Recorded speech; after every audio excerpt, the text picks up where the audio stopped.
नमस्कार सर्वांना. आजच्या भागामध्ये आपण आंतरराष्ट्रीय घडामोडींचा पुढचा टप्पा अभ्यासतोय. आजच्या टप्प्यामध्ये आपले काही प्रश्न उरलेत आणि यानंतरच्या टप्प्यामध्ये पुढचा टप्पा हा शेवटचा असणार आहे, जे जानेवारी 2023 ते डिसेंबर 2023 दरम्यानच्या या आंतरराष्ट्रीय घडामोडी तुम्हाला अभ्यासता येणार आहेत.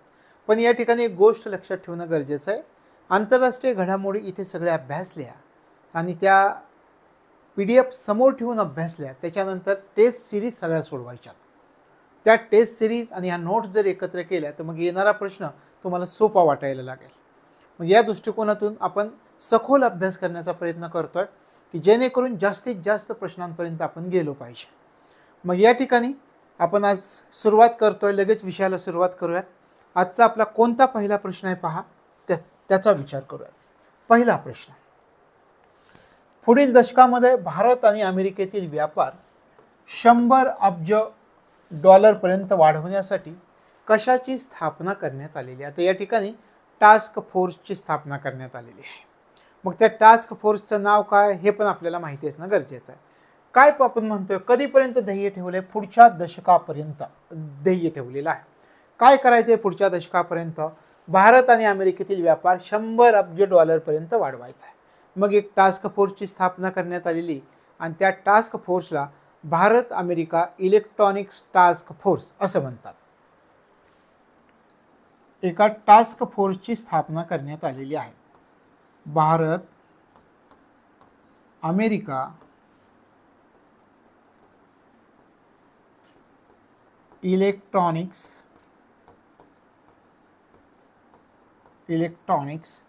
टास्क फोर्स याची स्थापना करण्यात आलेली आहे. म्हणजे सुरुवातीला तुमच्या लक्षात आलं की भारत अमेरिकेमधला 100 अब्ज डॉलरपर्यंत व्यापार वाढवायचा एका टास्क फोर्सची स्थापना करण्यात आलेली आहे आणि त्याला नाव दिलं आहे Bharat America electronic task force. अशा प्रकारची माहिती आपल्याला प्राप्त झाली आहे 2023 मध्ये. 31 ऑगस्ट 2023ला याविषयी माहिती दिली की एवढा व्यापार वाढवण्यासाठी आता भारत अमेरिका इलेक्ट्रॉनिक टास्क फोर्सची स्थापना केली जाते.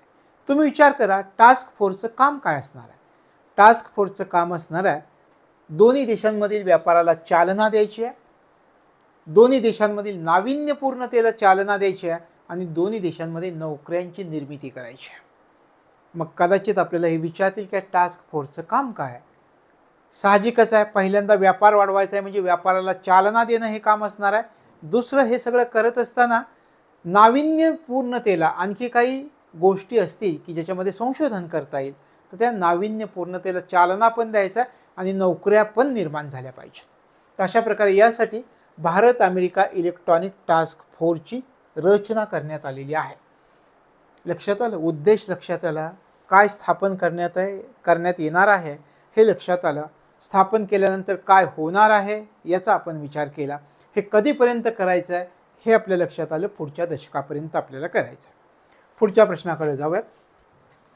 नवीन आणि उदयोन्मुख नूतनीकरणक्षम तंत्रज्ञान विकसित करण्यासाठी जून 2023 मध्ये भारत आणि अमेरिका या दोन देशांनी कोणत्या प्लॅटफॉर्मची घोषणा केली? कोणत्या प्लॅटफॉर्मची घोषणा केली? तो प्लॅटफॉर्म कोणता? आता सुरुवातीला प्रश्न नीट लक्षात घ्यायचा, म्हणजे एकदा का प्रश्न आला तर आपल्याला तो पर्यायामधून शोधता येतो. नवीन आणि उदयोन्मुख नूतनीकरणक्षम तंत्रज्ञान विकसित करायचं आहे. कशात करायचं आहे? रिन्युएबल एनर्जीमध्ये करायचं आहे. लक्षात आलं? मग जून 2023 मध्ये दोन देशांमध्ये करार झाला. हे पण विचारतील डायरेक्ट. नवीन आणि उदयोन्मुख नूतनीकरणक्षम तंत्रज्ञान विकसित करण्यासाठी जून 2023 मध्ये कोणत्या दोन देशांमध्ये करार झाला किंवा भारतानं कोणत्या देशासोबत करार केलाय? भारतानं अमेरिका या देशासोबत करार केलाय यासाठी, म्हणजे हा पण प्रश्न अपेक्षित धरा. नवीन आणि उदयोन्मुख नूतनीकरणक्षम तंत्रज्ञान विकसित करण्यासाठी जून 2023 मध्ये भारतानं कोणत्या देशासोबत करार केलाय? अमेरिका. हा पहिला प्रश्न. आता पुढचा पाहूयात. भारत आणि अमेरिका या दोन देशांनी एका प्लॅटफॉर्मची घोषणा केली यासाठी. त्या प्लॅटफॉर्मला संक्षिप्तरित्या रिटॅप असं म्हटलं जातं. मग हे रिटॅप काय आहे याचा पण आपण विचार करूया. रिटॅप. आता रिटॅपचा आपण विचार करतो.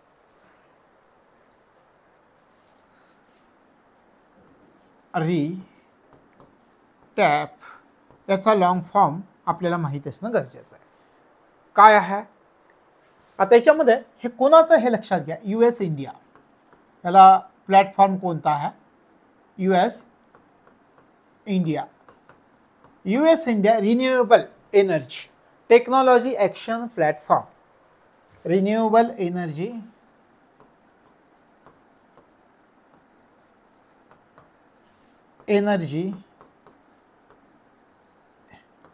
टेक्नॉलॉजी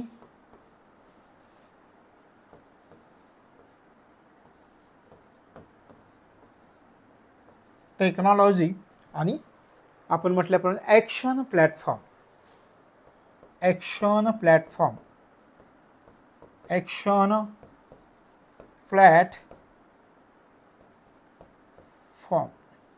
तर या प्लॅटफॉर्मची स्थापना केली. लक्षात आलं. प्रश्न लक्षात आला. आता प्रश्न व्यवस्थित वाचा पुन्हा एकदा. नवीन आणि उदयोन्मुख नूतनीकरणक्षम तंत्रज्ञान विकसित करण्यासाठी जून 2023 मध्ये 2 देशांमध्ये करार झालाय. भारतानं अमेरिकेसोबत करार केलाय. तर या 2 देशांनी एका प्लॅटफॉर्मची घोषणा केली आहे. त्याला संक्षिप्त रूपात रिटॅप असं म्हणायचं. रिटॅप म्हणजे काय मी या ठिकाणी तुम्हाला सांगितलं. US India renewable energy technology action platform या प्लॅटफॉर्मची रचना केली. आता विचार करा असा प्लॅटफॉर्म भारत आणि अमेरिकेमध्ये तयार झाला. याच्या अगोदर पण आपण म्हणलं 100 अब्ज डॉलरपर्यंत व्यापार न्यायचा आहे पुढच्या दशकामध्ये. तिथंही आपण विचार केला. इथंही आपण विचार करतोय. आता आपण कशाचा विचार करतोय या ठिकाणी जर आपण विचार केला तर नवीन आणि उदयोन्मुख नूतनीकरणक्षम तंत्रज्ञान विकसित करायचं आहे दोन्ही देशांना. म्हणून यांनी या प्लॅटफॉर्मची दोन्ही देशांनी रचना केली. मग अशा प्रकारची रचना आणखी कोणता प्लॅटफॉर्म या दोन्ही देशांनी केलेला आहे का. भारत आणि अमेरिकेनं असं कोणतं कार्य याच्या अगोदर केलंय का. तर झालं 2021 मध्ये असंच काहीतरी कार्य केलेलं होतं या दोन्ही देशांनी. यांनी एक अजेंडा तयार केलेला होता ज्याला climate and clean energy agenda म्हणायचा. 2021ला US इंडिया कोणता अजेंडा आहे पहा. आणि 2030 साठी आहे. Climate and clean energy agenda या दोन्ही देशांनी 2021 मध्ये केला. अजेंडा कधीपर्यंतचा 2030. हा अजेंडा सुद्धा US इंडियामध्ये झाला आहे. म्हणजे कधी तुम्हाला विचारला US India climate and clean energy agenda 2023 कोणत्या 2 देशांमध्ये झालेला आहे. 2021 मध्ये झालाय. भारत आणि अमेरिकेमध्ये झालाय. तर अशा प्रकारे 2 गोष्टी आपल्याला या ठिकाणी कळाल्या. हा अजेंडा पण कळाला आणि दुसरी गोष्ट आपल्याला कळालं की नवीन आणि उदयोन्मुख नूतनीकरणक्षम तंत्रज्ञान विकसित करण्यासाठी जून 2023 मध्ये भारत आणि अमेरिका या 2 देशांनी या रिटॅप या प्लॅटफॉर्मची रचना केली आहे ज्याला US India renewable energy technology action platform असं म्हणतात. लक्षात आलं व्यवस्थित. पुढे जाऊया. पुढचा प्रश्न पहा. पुढचा आपला प्रश्न आहे ग्लोबल एन्व्हायरमेंट फॅसिलिटी GEF चं 7वं अधिवेशन कोणत्या ठिकाणी पार पडलंय. महत्वाचं. ग्लोबल एन्व्हायरमेंट फॅसिलिटीचं 7वं अधिवेशन कोणत्या ठिकाणी पार पडलंय. सुरुवातीला मी कोणत्या ठिकाणी पार पडलं हे सांगतो. व्हॅन्कुव्हर या ठिकाणी पार पडले. कुठे आहे व्हॅन्कुव्हर माहिती आहे तुम्हाला. व्हॅन्कुव्हर आहे कॅनडामध्ये. मग या ठिकाणी पहिलं आपलं उत्तर मिळतं की ग्लोबल एन्व्हायरमेंट फॅसिलिटीचं 7वं अधिवेशन कोणत्या ठिकाणी पार पडलेलं आहे.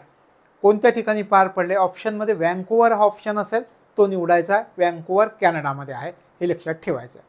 आणखी एक गोष्ट याच्यावरती काय काय विचारलं जाऊ शकेल. सुरुवातीला म्हटलं हे अधिवेशन कोणत्या ठिकाणी पार पडलंय. ग्लोबल एन्व्हायरमेंट फॅसिलिटीचा. आता विचार आपल्याला करायचा आहे या अधिवेशनादरम्यान एका निधीचं अनावरण करण्यात आलंय. तो निधी कोणता हे विचारते. एक निधी एक फंड. या अधिवेशनादरम्यान एका फंडाचं अनावरण झालेलं आहे. तो फंड कोणता हे पण आपल्याला माहिती असणं गरजेचं आहे. ज्याला जागतिक जैवविविधता आराखडा निधी असं म्हणतात. जागतिक जैव विविधता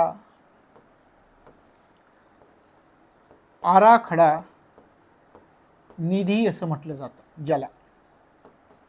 लक्षात आलं? म्हणजे या अधिवेशनामध्ये एका निधीचं, एका फंडाचं अनावरण करण्यात आलं. त्या निधीचं नाव काय आहे? तर जागतिक जैवविविधता आराखडा निधी या निधीचं अनावरण करण्यात आलेलं आहे. आता या निधीचं उद्दिष्ट कोणतं आहे? या निधीचं एक उद्दिष्ट आहे. कोणतं उद्दिष्ट आहे? 2030 पर्यंत काहीतरी साध्य करायचं. काय साध्य करायचं आहे? जागतिक जैवविविधता कराराच्या उद्दिष्टांना साध्य करायचं आहे. या निधीचं उद्दिष्ट काय पहा. 2030 पर्यंत काय करायचं आहे? आता या ठिकाणी एक करार आहे ज्याला कुनमिंग मॉन्ट्रियल करार असं म्हटलं जातं. 2030 पर्यंत कुनमिंग मॉन्ट्रियल करार तुम्ही ऐकलं असेल. मॉन्ट्रियल करार 2030 पर्यंत कुनमिंग मॉन्ट्रियल करार या जागतिक जैवविविधतेच्या कराराची जी उद्दिष्ट आहेत, उद्दिष्ट साध्य करायची आहेत. जागतिक जैवविविधता कराराची उद्दिष्टे साध्य करणे. अशा प्रकारे या ठिकाणी पूर्ण गोष्ट लक्षात येते की ग्लोबल एन्व्हायरमेंट फॅसिलिटीचं 7वं अधिवेशन कुठे पार पडलं? कॅनडामधील व्हँकुव्हर येथे पार पडलंय. या अधिवेशनामध्ये एका निधीचं अनावरण करण्यात आलं. त्या निधीला जागतिक जैवविविधता आराखडा निधी असं म्हटलं जातं. या निधीचं उद्दिष्ट कोणतं? या निधीचं उद्दिष्ट आहे 2030 पर्यंत कुनमिंग मॉन्ट्रियल हा जो जैवविविधता करार आहे, या जैवविविधता कराराची उद्दिष्ट साध्य करायची आहेत. लक्षात आलं? या जैवविविधता कराराची उद्दिष्ट साध्य करायची आहेत. तर अशा प्रकारे ग्लोबल एन्व्हायरमेंट फॅसिलिटीचं 7वं अधिवेशन कॅनडामधील व्हँकुव्हर या ठिकाणी पार पडलेलं आहे. याच्यातल्या सगळ्या गोष्टी आपण पाहिल्या. जर याच्यावर प्रश्न विचारले तर या तिन्हीवरतीच विचारतील. लक्षात आलं? पुढे जाऊया. G20 डिजिटल इकॉनॉमी वर्किंग ग्रुपची 4थी आणि अंतिम बैठक 16 व 17 ऑगस्ट 2023 दरम्यान कोठे पार पडली? म्हणजे याच्या अगोदर 3 बैठकी झालेल्या आहेत हे नक्की लक्षात आलं. 4थी व अंतिम बैठक पार पडली, ती कोठे पार पडली हे विचारलंय. G20 digital economy working group कशाची बैठक विचारलाय? तर हे लक्षात ठेवायचं. G20 डिजिटल इकॉनॉमी वर्किंग ग्रुपची 4थी बैठक कोठे पार पडली किंवा भारतामधील कोणत्या शहरामध्ये पार पडली हे पण विचारतील डायरेक्ट. 4थी बैठक पार पडली आहे बेंगळुरू या ठिकाणी 4थी बैठक पार पडली आहे. लक्षात आलं? G20 डिजिटल इकॉनॉमी वर्किंग ग्रुपची 4थी आणि अंतिम बैठक पार पडली आहे बेंगळुरू, कर्नाटक. मग आता यापूर्वीच्या बैठका कोणत्या वर्षी पार पडल्या तर लक्षात ठेवायचं, याची 4थी बैठक म्हणतात. 4ही बैठकी 2023 मध्ये पार पडलेल्या आहेत. 2023 मध्ये 4 बैठका पार पडलेल्या आहेत. आणि आपण या ठिकाणी काय म्हणतो? 4थी बैठक बेंगळुरूला पार पडली. मग याच्या अगोदरच्या 3 बैठका कुठे कुठे पार पडल्यात? पहिली बैठक पार पडली होती लखनौला 2023 मधलीच. दुसरी बैठक याची पार पडली हैदराबादला. आणि तिसरी बैठक याची जी पार पडलेली आहे ती आपल्या पुण्यामध्ये. आणि 4थी बैठक कोठे पार पडली? अंतिम बैठक बेंगळुरू या ठिकाणी. मग आता या ठिकाणी तुमच्या सगळ्या गोष्टी क्लिअर होतील की G20 डिजिटल इकॉनॉमी वर्किंग ग्रुपची 4थी आणि अंतिम बैठक झाली बेंगळुरू, कर्नाटक या ठिकाणी. 2023 मध्ये 4 बैठका झाल्या होत्या. पहिली बैठक लखनौ, उत्तर प्रदेश या ठिकाणी फेब्रुवारीमध्ये झाली होती. दुसरी बैठक हैदराबाद, तेलंगणा या ठिकाणी एप्रिल 2023 मध्ये झाली. आणि तिसरी बैठक आपल्या पुण्यामध्ये जून 2023 मध्ये झाली आहे. आणि 4थी बैठक बेंगळुरूमध्ये ऑगस्ट 2023 मध्ये झालेली आहे. लक्षात आलं? तर हे लक्षात ठेवायचं. यानंतरचा आपला प्रश्न आहे G20 digital innovation alliance summit कोणत्या ठिकाणी पार पडले? डिजिटल इनोव्हेशन अलायन्स समिट कोणत्या ठिकाणी पार पडलेली आहे? तर बेंगळुरू, कर्नाटक या ठिकाणी पार पडलेली आहे. बेंगळुरू, कर्नाटक या ठिकाणी ही समिट पार पडलेली आहे. लक्षात आलं? कुठली? G20 digital innovation alliance summit कोणत्या ठिकाणी पार पडलेली आहे. आता ही कधी पार पडली होती? तर ऑगस्ट 2023 मध्ये पार पडली होती. आपल्यासाठी महत्त्वाची आहे, मग याच्याकडे आपल्याला लक्ष ठेवावं लागेल. या परिषदेची एक थीम होती, त्याचे थीमचं नाव होतं driving digital innovation for world economics. आपण या ठिकाणी म्हणूयात ती थीम ड्रायव्हिंग. खरं तर ही या थीमचा आपण विचार केला तर आपल्याला विचारणार नाहीत, फक्त तुम्हाला माहिती असावी. ड्रायव्हिंग डिजिटल, काय डिजिटल इनोव्हेशन्स,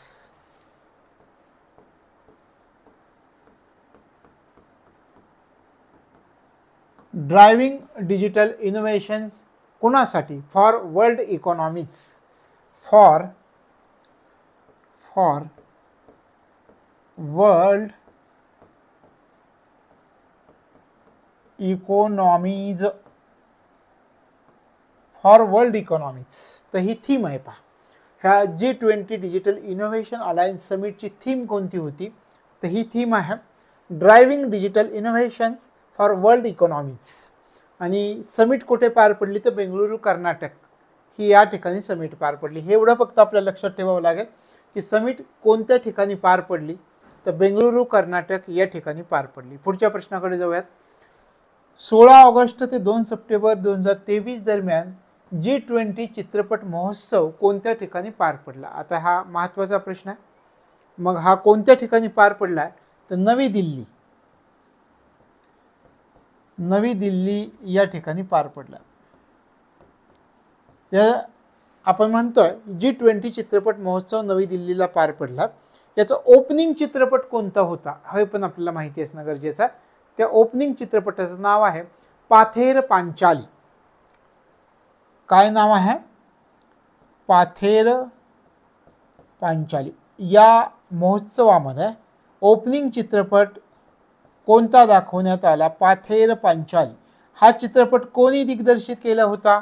सत्यजित रे यांनी दिग्दर्शित केलेला होता. सत्यजित रे यांनी हा चित्रपट दिग्दर्शित केलेला होता. अशा प्रकारे हा 16 ऑगस्ट 2 सप्टेंबर 2023 दरम्यान G20 चित्रपट महोत्सव नवी दिल्लीला पार पडला. हे लक्षामध्ये ठेवायचं. या महोत्सवाचं उद्घाटन कोणी केलं याचा जर तुम्ही विचार केला तर व्हिक्टर बॅनर्जी नावाचे एक ज्येष्ठ अभिनेते आहेत. महोत्सवाचं उद्घाटन व्हिक्टर बॅनर्जी. शिवाय G20चे शेर्पा हे पण उद्घाटनामध्ये सहभागी होते. कोण आहेत G20चे शेर्पा? म्हणजे G20 मध्ये प्रतिनिधी कोण होत आहे? अमिताभ कांत या दोघांनी उद्घाटन केलेलं आहे या G20 चित्रपट महोत्सवाचं. सोपं आहे. G20 चित्रपट महोत्सव 2023 कोणत्या ठिकाणी पार पडला? नवी दिल्लीला पार पडला. ओपनिंग चित्रपट कोणता दाखवण्यात आला? पाथेर पांचाली. सत्यजित रे यांनी तो दिग्दर्शित केला होता. त्यानंतर आपण म्हटलं की या महोत्सवाच्या उद्घाटनामध्ये कोण सहभागी होता? तर ज्येष्ठ अभिनेते व्हिक्टर बॅनर्जी आणि G20चे शेर्पा म्हणजे G20चे प्रतिनिधी अमिताभ कांत यांनी या महोत्सवाचं उद्घाटन केलेलं आहे. बस एवढं महत्त्वाचं आहे. पुढच्या मुद्द्याकडे आपण जाऊयात, पुढच्या प्रश्नाकडे. आता या ठिकाणी पहा, G20 महामारी निधीनं भारताच्या पशुसंवर्धन आणि दुग्ध व्यवसाय विभागाला महामारीच्या तयारीसाठी आणि प्रतिसादासाठी मदत करण्यासाठी किती रक्कम मंजूर केली? मंजूर कोणी केली आहे? G20 महामारी निधीनं मंजूर केली आहे. कोणाला मंजूर केली? कोणत्या विभागाला मंजूर केली आहे? भारताच्या पशुसंवर्धन आणि दुग्ध व्यवसाय विभागाला मंजूर केली. कशासाठी मंजूर केले? कोविड-19ची जी महामारी आहे त्या महामारीच्या तयारीसाठी एक रक्कम मंजूर केलेली आहे. किती रक्कम मंजूर केलेली आहे? तर $25 दशलक्ष, $25 दशलक्ष एवढी रक्कम मंजूर केलेली आहे. बस पुढच्या प्रश्नाकडे आपण जाऊयात. 20वी आशियान भारत आर्थिक मंत्र्यांची बैठक कोणत्या ठिकाणी पार पडली? असा एखादा प्रश्न असतो पहा. एखादी बैठक कोणत्या ठिकाणी पार पडली, मग महत्त्वाच्या बैठका कोणकोणत्या ठिकाणी पार पडल्या हे आपल्याला माहिती असणं गरजेचं आहे. आता या ठिकाणी आपल्याला काय विचारलं आहे, 20वी आशियान भारत आर्थिक मंत्र्यांची बैठक. आर्थिक मंत्र्यांची बैठक पार पडली आहे इंडोनेशियामध्ये पार पडली. इंडोनेशियामध्ये कोणत्या ठिकाणी पार पडली आहे, सेमरंग या ठिकाणी पार पडली आहे. हे सेमरंग नाव लक्षात ठेवा. सेमरंग, इंडोनेशिया. सेमरंग, इंडोनेशिया. तशा प्रकारे 20वी आशियान भारत आर्थिक मंत्र्यांची बैठक कोणत्या ठिकाणी पार पडली, तर सेमरंग, इंडोनेशिया या ठिकाणी पार पडली. ऑगस्ट 2023 मध्ये ही बैठक झालेली. भारत आशियान आर्थिक मंत्र्यांची बैठक. भारतातर्फे या बैठकीला कोण हजर होतं असा जर प्रश्न आला तर लक्षात ठेवायचं, भारतातर्फे या बैठकीला राजेश अग्रवाल नावाचं व्यक्तिमत्व हजर होतं. भारतातर्फे या बैठकीला आशियान भारत आर्थिक मंत्र्यांच्या बैठकीमध्ये भारतातर्फे कोण हजर होतं, राजेश अग्रवाल हजर होतं. लक्षात आलं. आणि भारताच्या बाजूने सहअध्यक्ष स्थान सुद्धा या राजेश अग्रवाल यांनी भूषवलेलं होतं. लक्षात आलं. तशा प्रकारे 20वी आशियान भारत आर्थिक मंत्र्यांची बैठक सेमरंग, इंडोनेशिया या ठिकाणी पार पडली आहे. भारतातर्फे सहअध्यक्ष या बैठकीचं कोण हजर होतं किंवा भारताचा प्रतिनिधी म्हणून कोण हजर होतं, तर राजेश अग्रवाल हजर होते. हे लक्षात ठेवायचं. पुढच्या प्रश्नाकडे जाऊया. पुढचा प्रश्न काय आहे पहा. 12 ते 20 ऑगस्ट 2023 दरम्यान नमस्ते व्हिएतनाम महोत्सव पार पडला. या महोत्सवाची थीम कोणती होती. 12 ते 20 ऑगस्ट 2023 दरम्यान नमस्ते व्हिएतनाम महोत्सव पार पडला. या महोत्सवाची थीम कोणती होती. People unite warm friendship. People unite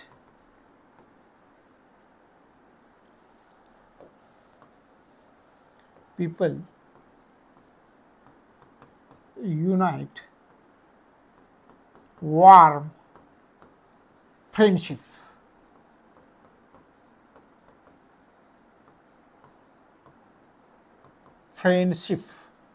warm friendship.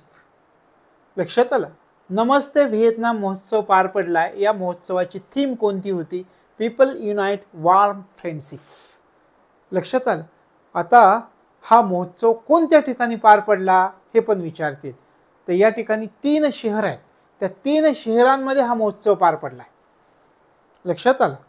दुसरा प्रश्न आपण पाहिला की हा व्हिएतनाम महोत्सव कोणत्या ठिकाणी पार पडला असेल, तर 3 शहरांमध्ये.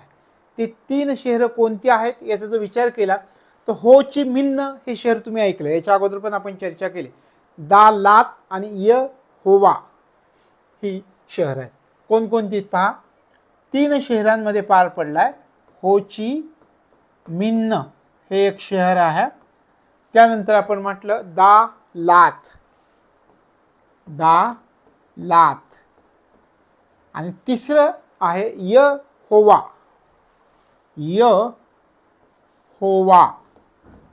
या 3 शहरांमध्ये हा महोत्सव पार पडला. हो ची मिन्ह, दा लात, य होवा या 3 शहरांमध्ये नमस्ते व्हिएतनाम महोत्सव पार पडलाय. महोत्सवाची थीम होती पीपल युनाइट वॉर्म फ्रेंडशिप. लक्षात आलं. पुढच्या प्रश्नाकडे जाऊया. जागतिक आरोग्य संघटनेचे महासंचालक डॉक्टर टेड्रोस घेब्रेयेसस यांच्या उपस्थितीमध्ये global initiative on digital health याचं अनावरण कोणत्या शहरामध्ये करण्यात आलं. आता याच्यामध्ये महत्त्वाचा प्रश्न आहे आणि सरळ प्रश्न आपण अगोदर तयार करूयात आणि मग इकडे जाऊयात. ग्लोबल इनिशिएटिव्ह ऑन डिजिटल हेल्थचं अनावरण कोणत्या शहरामध्ये करण्यात आलेले भारतातल्या. सरळ प्रश्न. ग्लोबल इनिशिएटिव्ह डिजिटल हेल्थ जी त्या ठिकाणी दिलं GIDH global initiative digital health चं अनावरण भारतातील कोणत्या शहरामध्ये करण्यात आलेलं आहे? भारतातील गांधीनगर शहरामध्ये करण्यात आले. गुजरातमधल्या गांधीनगर शहरामध्ये करण्यात आले. लक्षात आलं? सरळ प्रश्न आपण लक्षात घेतला. GIDH global initiative on digital health याचं अनावरण कोणत्या शहरामध्ये पार पडलं? गांधीनगर. याचं जे अनावरण पार पडलं त्याला कोण हजर होतं पहा? जागतिक आरोग्य संघटनेचे महासंचालक हजर होते. या ठिकाणी उपस्थिती दर्शवली होती. त्यांचं नाव काय होतं? डॉक्टर टेड्रोस घेब्रेयेसस असं त्यांचं नाव आहे. लक्षात आलं? एवढंच लक्षात ठेवायचं आहे. आता कार्यक्रमाचं अनावरण आपल्या देशामध्ये कोणी केलेलं होतं? तर केंद्रीय आरोग्य मंत्र्यांनी केलेलं होतं. तुम्हाला माहिती आहे केंद्रीय आरोग्य मंत्री कोण आहेत? डॉक्टर मनसुख मांडविया हे आपल्या देशाचे केंद्रीय आरोग्य मंत्री. आणि या कार्यक्रमाचं अनावरण या केंद्रीय मंत्र्यांनी केलेलं होतं, म्हणजे मनसुख मांडविया यांनी केलेलं होतं. आता या ठिकाणी एक गोष्ट लक्षात ठेवायची. या गोष्टी लक्षात आल्या. ग्लोबल इनिशिएटिव्ह ऑन डिजिटल हेल्थचं अनावरण झालंय, भारतामध्ये झालंय, गांधीनगर शहरात झालंय. या अनावरणाला एक महत्त्वाचं व्यक्तिमत्व उपस्थित होतं. जागतिक आरोग्य संघटनेचे महासंचालक उपस्थित होते. त्यांचं नाव आहे डॉक्टर टेड्रोस घेब्रेयेसस. या इथंपर्यंत आपण लक्षामध्ये घेतलं. आता विचार करा, हा कार्यक्रम झाला. या कार्यक्रमामध्ये कोणत्या विषयावरील जागतिक बँकेचा फ्लॅगशिप अहवाल जाहीर करण्यात आला होता? कारण हा जो कार्यक्रम झाला या कार्यक्रमामध्ये जागतिक बँकेचा एक फ्लॅगशिप अहवाल जाहीर करण्यात आलेला होता. फ्लॅगशिप म्हणजे सर्वंकष अहवाल. फ्लॅगशिप म्हणजे काय? सर्वंकष म्हटलं जातं त्याला. तर तो अहवाल जाहीर करण्यात आलेला होता जागतिक बँकेचा. तर त्याचं नाव काय? त्याचं नाव होतं digital in health unlocking value for everyone. लक्षात आलं? या कार्यक्रमामध्ये जागतिक बँकेचा एक फ्लॅगशिप अहवाल, सर्वंकष अहवाल जाहीर करण्यात आलेला होता. त्या अहवालाचं नाव काय? आपण म्हणूयात, या ठिकाणी मी सांगतो तुम्हाला, डिजिटल हेल्थ इन, पहा मी काय म्हणतो, digital health in unlocking value for everyone.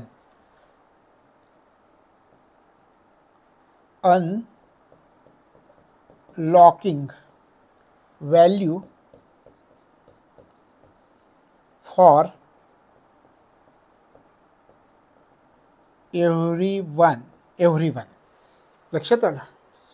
हां, या ठिकाणी थोडंसं आपल्याला बदल करावा लागेल. डिजिटल इन हेल्थ असं म्हणावं लागेल. Digital in health. पहा काय अहवाल, जागतिक बँकेचा एक फ्लॅगशिप अहवाल या कार्यक्रमामध्ये जाहीर करण्यात आलेला होता. तो अहवाल कोणता आहे? Digital in health unlocking value for everyone. हा अहवाल, फ्लॅगशिप अहवाल या कार्यक्रमामध्ये जाहीर करण्यात आलेला होता. हा फ्लॅगशिप अहवाल कोणाचा आहे? जागतिक बँकेचा आहे. आता थोडक्यात आपण रिव्हिजन करूयात. या ठिकाणी पहा, global initiative on digital health याचं अनावरण झालं आहे गांधीनगर या शहरामध्ये. पुन्हा आपण काय विचार केला की ह्या कार्यक्रमाचं जे अनावरण झालं त्याला एक महत्त्वाचं व्यक्तिमत्व हजर होतं. ते होते जागतिक आरोग्य संघटनेचे महासंचालक डॉक्टर टेड्रोस घेब्रेयेसस. असा आपण या ठिकाणी विचार केला. पुन्हा आपण विचार केला, या कार्यक्रमाचं अनावरण जे केलेलं आहे तर ते अनावरण केले आपल्या केंद्रीय आरोग्य मंत्र्यांनी. त्यांचं नाव आहे डॉक्टर मनसुख मांडविया. त्यानंतर आपण विचार केला की या कार्यक्रमामध्ये जागतिक बँकेचा एक फ्लॅगशिप अहवाल जाहीर करण्यात आला आहे. त्या फ्लॅगशिप अहवालाचं नाव काय? तर digital in health unlocking value for everyone असं त्या अहवालाचं नाव आहे. लक्षात आलं? फक्त एवढंच महत्त्वाचं याच्यामध्ये, हे लक्षामध्ये ठेवा, global initiative on digital health. पुढच्या प्रश्नाकडे जाऊयात. पुढचा प्रश्न काय पहा, स्टार्टअप्स, गुंतवणूकदार, इन्क्युबेटर आणि महत्त्वाकांक्षी उद्योजकांमध्ये सहकारी आणि सर्वोत्तम पद्धती शेअर करण्याच्या उद्देशानं भारत 2023 मध्ये हे सुरू करणार असल्याची घोषणा गोयल यांनी केलेली आहे. म्हणजे कोणता उपक्रम सुरू करण्याची घोषणा गोयल यांनी केलेली आहे. तशा प्रकारे स्टार्टअप्स, गुंतवणूकदार, इन्क्युबेटर आणि महत्वाकांक्षी उद्योजकांमध्ये काय करायचं आहे, काय शेअर करायचं आहे, सहकारी आणि सर्वोत्तम पद्धती शेअर करायची. आणि या उद्देशानं भारत 2023 मध्ये एक उपक्रम सुरू करतोय. तो उपक्रम कोणता आहे? त्या उपक्रमाला ब्रिक्स स्टार्टअप फोरम असं म्हणतात.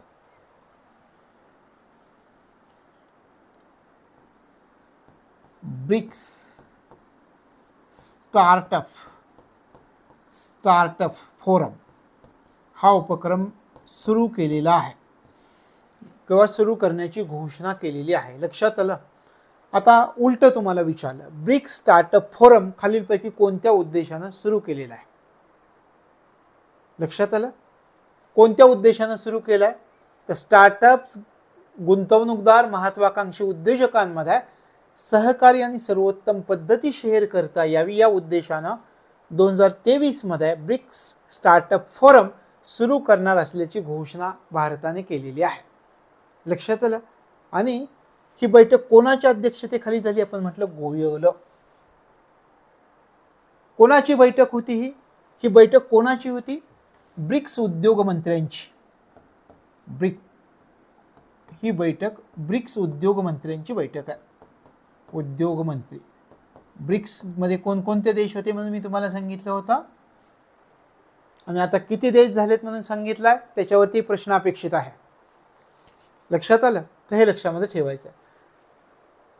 आता काय काय पहा, ब्रिक्स स्टार्टअप फोरम काय आहे? त्याच्यामधून स्टार्टअप, गुंतवणूकदार, महत्वाकांक्षी उद्योजकांमध्ये सहकारी आणि सर्वोत्तम पद्धती शेअर केली जाणार आहे. आणि याच उद्देशाने या ब्रिक्स स्टार्टअप फोरमची घोषणा करण्यात आलेली आहे. आणि हे कोणाची? तर ब्रिक्स उद्योग मंत्र्यांची बैठक आहे. या ठिकाणी 7वी बैठक झाली, ऑगस्ट 2023 मध्ये झालेली. आणि ही बैठक जी झालेली ती डिजिटल पद्धतीने, आभासी पद्धतीने बैठक झालेली आहे. तर अशा प्रकारे हे लक्षामध्ये ठेवायचं आहे. पुढच्या प्रश्नाकडे जाऊयात.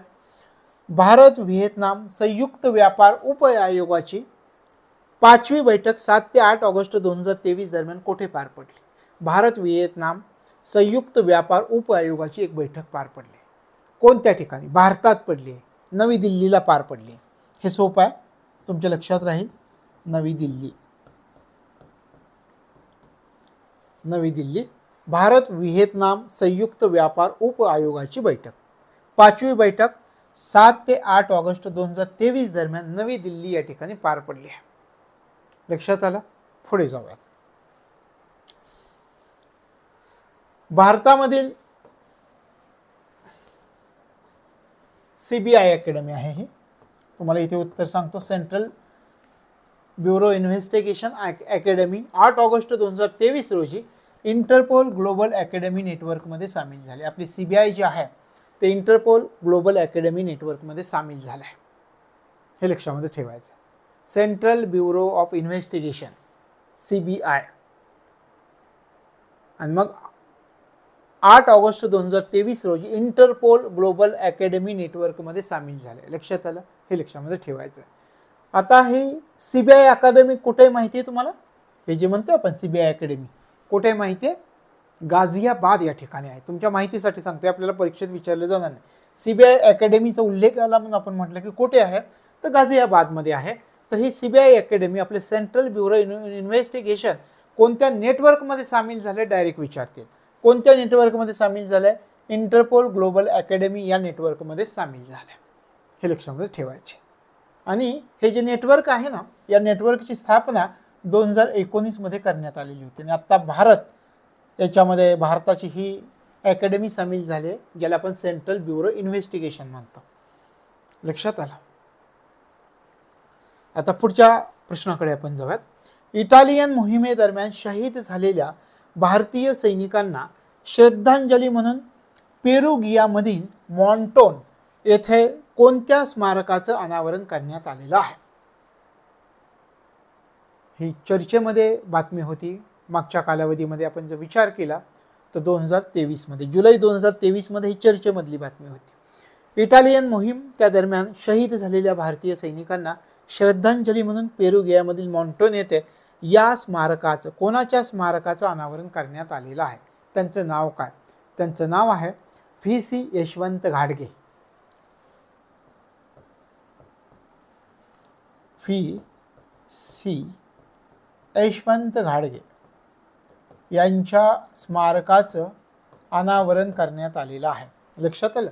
इटालियन मोहिमेदरम्यान, दुसऱ्या महायुद्धामध्ये इटालियन मोहिमेदरम्यान काय झालं होतं तर जर्मन सैन्याने जे आक्रमण केलेलं होतं, नाझींच्या तावडीमधून मुक्त करण्यासाठी 50,000 भारतीय लष्कराचे सैनिक या ठिकाणी गेलेले होते. आणि त्यांच्या स्मरणार्थ जुलै 2023 मध्ये ह्या कोणत्या ठिकाणी पहा, पेरुगियामधील मॉन्टोन या ठिकाणी. कोणत्या ठिकाणी हे पण विचारतील. तर पेरुगियामधील मॉन्टेन या ठिकाणी या VC यशवंत घाडगे यांच्या स्मारकाचं अनावरण करण्यात आलेलं आहे. नाझी सैन्यांना नाझी सैन्याने जे आक्रमण केलेलं होतं ते रोखण्यासाठी 50,000 भारतीय लष्कराचे सैनिक त्या ठिकाणी गेलेले होते आणि त्यांच्या स्मरणार्थ या ठिकाणी VC यशवंत घाडगे या स्मारकाचं अनावरण झालं. म्हणजे दुसऱ्या महायुद्धात भारताचा सहभाग किती होता पहा. लक्षात आलं? इटालियन मोहीम आपल्याला काय काय लक्षात ठेवायचं पहा. कोणत्या ठिकाणी श्रद्धांजली वाहिली गेली? पेरुगियामधील मॉन्टोन या ठिकाणी. हे पण महत्त्वाचं आहे. जेवढं हे महत्त्वाचं आहे तेवढेच हे दोन शब्द महत्त्वाचे आहेत. पेरुगियामधील मॉन्टोन या ठिकाणी VC यशवंत घाडगे या स्मारकाचं अनावरण करण्यात आलेलं आहे. आणि मी तुम्हाला या ठिकाणी सांगितलं, इटलीवर नाझी सैन्याने आक्रमण केलं. त्या इटलीला नाझी सैन्याच्या आक्रमणामधून सोडवता यावं या उद्देशानं 50,000 भारतीय लष्कर त्या ठिकाणी पोहोचलेलं होतं आणि त्या ठिकाणी त्यांनी पराक्रम गाजवलेला होता आणि त्या सैन्याला माघारी पाठवण्यामध्ये यश मिळवलेलं होतं. तशा प्रकारे ही घटना यांच्या स्मारकाचं आता अनावरण झालं आहे.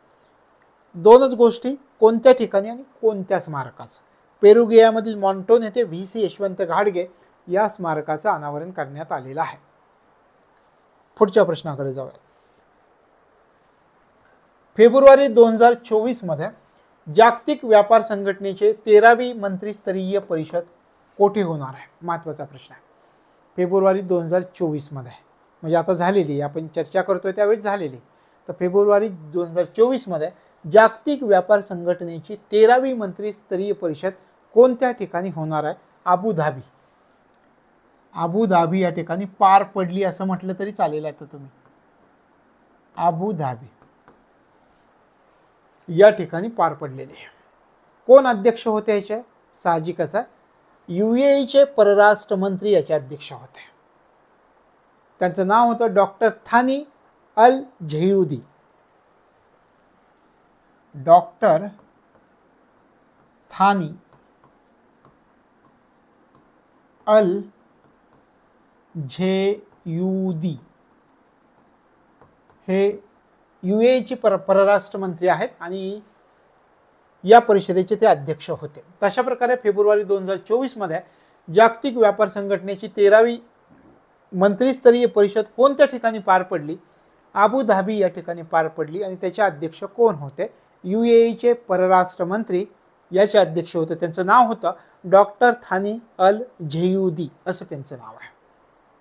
लक्षात आलं? पुढच्या प्रश्नाकडे जाऊया. आफ्रिकेतील जोहान्सबर्ग या ठिकाणी 27 ते 29 सप्टेंबर 2023 दरम्यान पार पडलेल्या 9व्या ब्रिक्स संसदीय मंचामध्ये भारतीय शिष्टमंडळाचं नेतृत्व कोणी केलं होतं? महत्त्वाचा प्रश्न आहे. काय म्हणतात पहा, म्हणजे याच्यातून पहिली गोष्ट लक्षात ठेवा. 9वी ब्रिक्स संसदीय मंचांची बैठक कोणत्या ठिकाणी पार पडली? 9व्या ब्रिक्स संसदीय मंचाची बैठक कोणत्या ठिकाणी पार पडली? जोहान्सबर्ग या ठिकाणी पार पडली. हा पण डायरेक्ट प्रश्न अपेक्षित आहे. लक्षात ठेवा, म्हणजे कोणकोणत्या प्रकारे प्रश्नाची तयारी करायची की जेणेकरून आपल्याला परीक्षेमध्ये कमीत कमी वेळेमध्ये विचार करता येईल. ब्रिक्स संसदीय मंच याची बैठक कोणत्या ठिकाणी पार पडली आहे? 2023 मध्ये जोहान्सबर्ग या ठिकाणी पार पडली आहे. आपला पहिला प्रश्न. आता ही जी बैठक पार पडली, या बैठकीमध्ये भारतीय शिष्टमंडळाचं नेतृत्व कोणी केलेलं होतं? राज्यसभेच्या उपसभापतींनी केलं होतं. सांगा मला, राज्यसभेचे उपसभापती कोण आहे? माहिती पाहिजे. कोण आहेत? हां, हरिवंश. राज्यसभेचे उपसभापती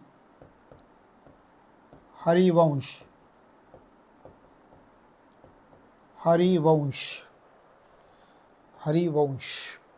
लक्षात आलं. ब्रिक्स संसदीय मंचाची बैठक कोठे पार पडली? जोहान्सबर्ग या ठिकाणी पार पडली. या बैठकीमध्ये भारतीय शिष्टमंडळाचं नेतृत्व कोणी केलं? राज्यसभेचे उपसभापती हरिवंश यांनी केलेलं हे लक्षामध्ये ठेवा.